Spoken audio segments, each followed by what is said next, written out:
तो हमने पहली वीडियो में भारतीय राष्ट्रीय आंदोलन और वो किन कारणों से हुआ और कितने चरणों में उसे विभक्त किया गया है और कांग्रेस से पूर्व स्थापित राजनीतिक संस्थाएं और उनकी भूमिका के बारे में पढ़ा।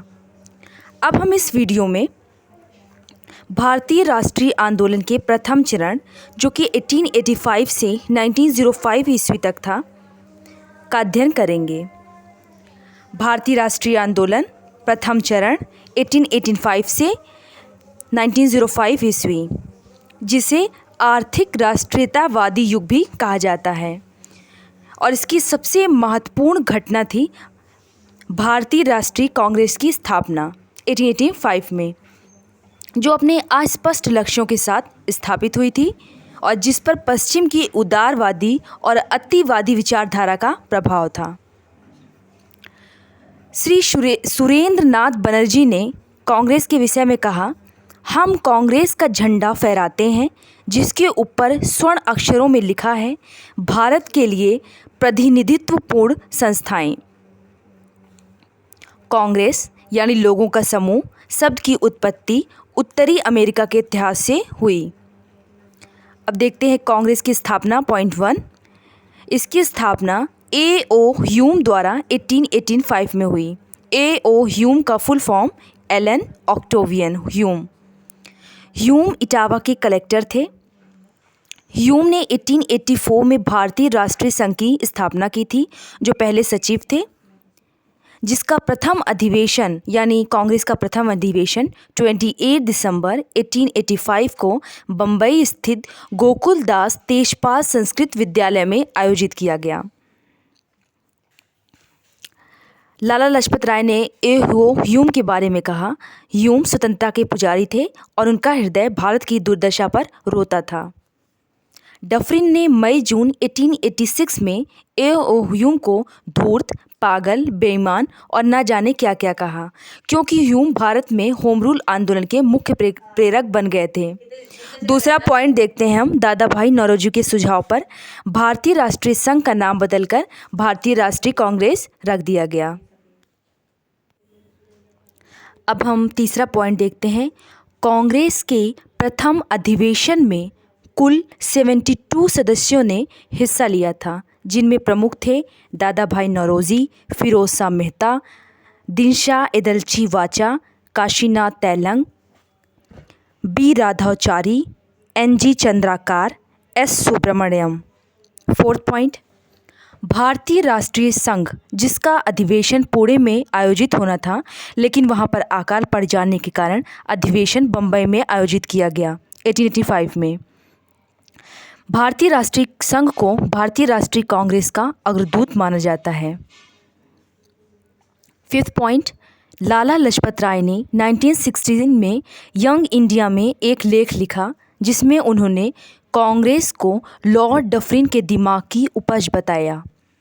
इन्हीं के शब्दों में, ह्यूम को इस बात का विश्वास हो चला था कि भारत में शीघ्र ही भयंकर विस्फोट की संभावना है, जिसमें ब्रिटेन का भारतीय साम्राज्य विनष्ट हो जाएगा। R.P. दत्त ने कांग्रेस की स्थापना को ब्रिटिश सरकार की एक पूर्व निश्चित गुप्त योजना का परिणाम बताया। सुरेंद्र नाथ बनर्जी के नेशनल कॉन्फ्रेंस का 1886 में भारतीय राष्ट्रीय कांग्रेस में विलय हो गया। कांग्रेस के प्रथम अधिवेशन में कौन कौन सी मांगें प्रस्तुत की गई, आगे हम ये देखेंगे।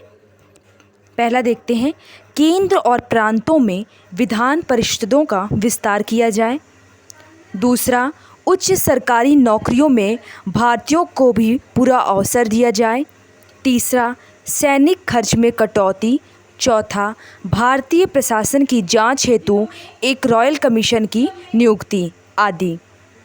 ये सब कांग्रेस के प्रथम अधिवेशन में निम्न मांगें थी। अब हम देखते हैं आगे प्रथम चरण में, जिसमें कि उदारवादी युग का भी प्रारंभ हुआ। इसे उदारवादी चरण भी कहा जाता है। इसका पहला पॉइंट देखिए, 1888 तक कांग्रेस प्रथम अधिवेशन में पारित मांग पत्र को विनम्र निवेदन के साथ अपने हर अधिवेशन में दोहराती रही। इनकी नीति मतलब उदारवादी थी।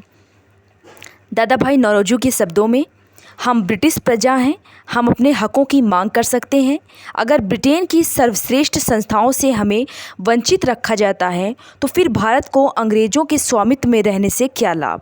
यह तो एक और एशियाई निरंकुश शासन मात्र होगा। थर्ड पॉइंट देखिए, सन 1885 से 1905 तक भारतीय राष्ट्रीय कांग्रेस पर उदारवादी कहे जाने वाले नेताओं का वर्चस्व था। फोर्थ पॉइंट, इन्हें उदारवादी या नरमपंथी इसलिए कहा जाता था क्योंकि इनका लक्ष्य ब्रिटिश सरकार के प्रति निष्ठा व्यक्त करना और अपनी मांगों को प्रतिवेदनों, भाषणों और लेखों के माध्यम से सरकार के सामने प्रस्तुत करना था। उन्हें सरकार की न्यायप्रियता पर पूरा विश्वास था। और फिफ्थ पॉइंट देखिए, इनमें प्रमुख थे दादा भाई नौरोजी, सुरेंद्र नाथ बनर्जी, मदन मोहन मालवीय, फिरोज शाह मेहता, गोपाल कृष्ण गोखले आदि। सिक्स पॉइंट देखिए, उदारवादी नेताओं ने अपनी मांग मनवाने के उद्देश्य से ब्रिटेन में 1887 में दादा भाई नौरोजी की अध्यक्षता में भारतीय सुधार समिति की स्थापना की। यानी भारतीय सुधार समिति की स्थापना 1887 में ब्रिटेन में हुई दादा भाई नौरोजी की अध्यक्षता में। नंबर 7, विलियम डिग्बी की अध्यक्षता में ब्रिटिश कमेटी ऑफ इंडिया की स्थापना की गई। ये लंदन में 1888 में इसकी स्थापना की गई। नंबर 8 पॉइंट देखिए, उदारवादियों के आंशिक दबाव के परिणाम स्वरूप 1892 का भारत परिषद अधिनियम पास हुआ, जिसके द्वारा निर्वाचित स्थानीय निकायों को कुछ अधिकार प्रदान किए गए।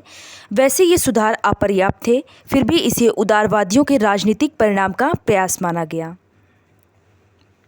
मतलब उदारवादी जो राजनीतिक परिणाम है उसका एक प्रयास है, ये माना गया।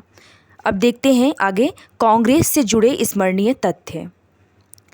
नंबर 1, भारतीय राष्ट्रीय कांग्रेस का पहला अध्यक्ष होने का गौरव व्योमेश चंद्र बनर्जी को है। नंबर 2, कांग्रेस के प्रथम अधिवेशन में सुरेंद्र नाथ बनर्जी ने हिस्सा नहीं लिया।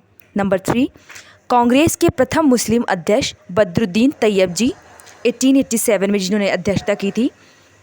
नंबर 4, कांग्रेस के प्रथम अंग्रेज अध्यक्ष जॉर्ज यूल जिन्होंने 1888 में कांग्रेस की अध्यक्षता की थी, कांग्रेस के अधिवेशन की अध्यक्षता की थी। फिफ्थ पॉइंट, उदारवादी नेता रमेश चंद्र दत्त जिन्होंने 1889 के लखनऊ में हुए कांग्रेस के अधिवेशन की अध्यक्षता की, को भारत के आर्थिक इतिहास पर प्रथम पुस्तक इकोनॉमिक हिस्ट्री ऑफ इंडिया लिखने का श्रेय दिया जाता है। इन्होंने भारत के आर्थिक इतिहास पर प्रथम पुस्तक लिखी, इकोनॉमिक हिस्ट्री ऑफ इंडिया।